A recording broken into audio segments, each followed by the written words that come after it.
सब सही प्रभु कृपा करुण आपन आशीर्वाद भल पाइबा भजन सेवा ढिके भजन गाइबा बहुत कष्ट ए बाबा को विषय रे जय बावड़ा जय बावड़ा जय बावड़ा रामचंद्र गोस्वामी से कोई परिवार जन्म ग्रहण करथिले जहाँकि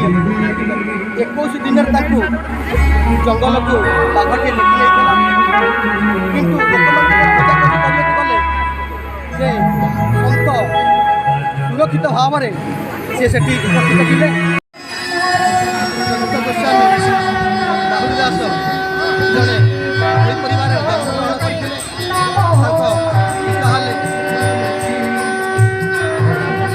अनेश्वर भाई ताहले गुरुवारी को जन्मग्रहण कर समग्र अंचल सी जड़े साधुर प्रिय पात्र ग्रहण करते संगे संगे जहाँकि माँ निजे जगत पिता जगन्नाथ भार बा महाप्रसाद नहीं आनिकी पुरी से औलिक सृष्टि एमती कर अंचल सी महान संत महान गोस्वामी संत गोस्वामी कुमार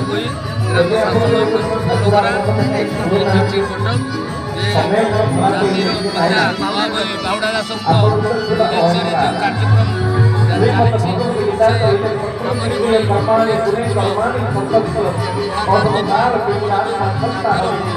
महासंघ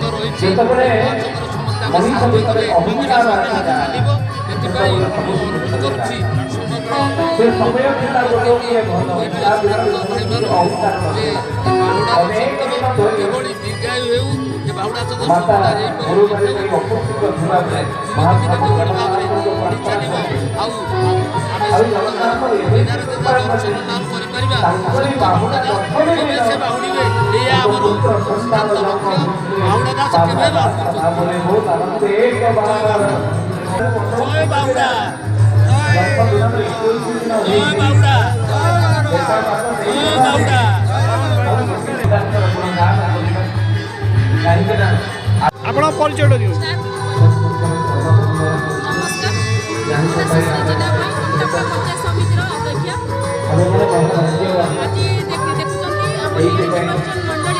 अंतर्गत ब्राह्मणी पाखापाखि पुष्पंडा मठ रही बावड़ा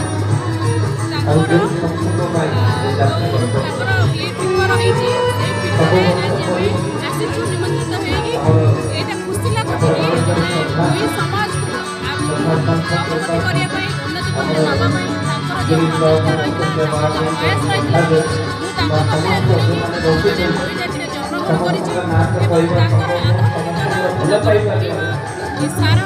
मनुष्य जाति कल्याण उत्साहित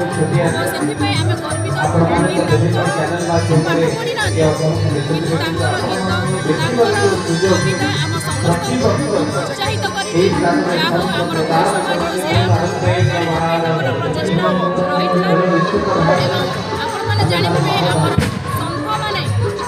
समाज को सबुबले प्रचेषा कर जाति धर्म निर्विशेष समस्ते ये मानव जाति आम भितर कौन भेदभाव नहीं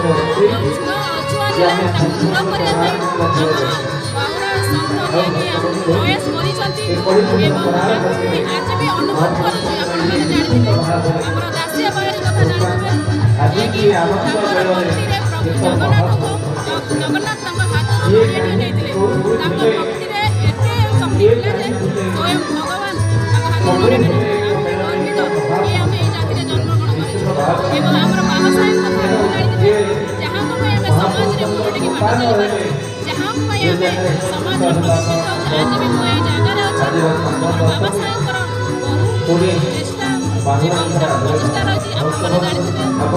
ଭାରତର ସମ୍ବିଧାନର ପ୍ରଣେତା ଥିଲେ ବାବା ସାହେବ ଏବଂ ସାରା ଭାରତବର୍ଷ ତାଙ୍କ ପାଖରେ ଋଣୀ। ତେଣୁ ଧନ୍ୟବାଦ ଦେବି ଏ ଅଞ୍ଚଳର ସମସ୍ତ ଜନମାନଙ୍କୁ ଏବଂ ଗୌରବ ମଧ୍ୟ କରୁଛି ଏ ମାଟିକୁ ଯାହା ଆମକୁ ଏଥିରେ ନିମନ୍ତ୍ରଣ କରିଥିବାରୁ।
ସେତେବେଳେ ଜମି ତ ବାଣ୍ଟି ପାଇଲେ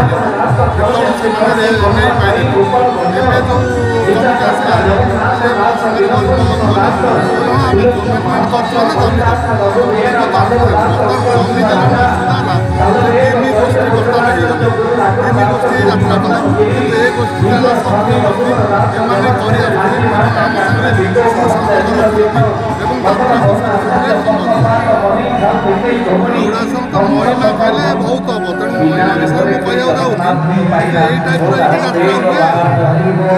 ଧନ୍ୟବାଦ।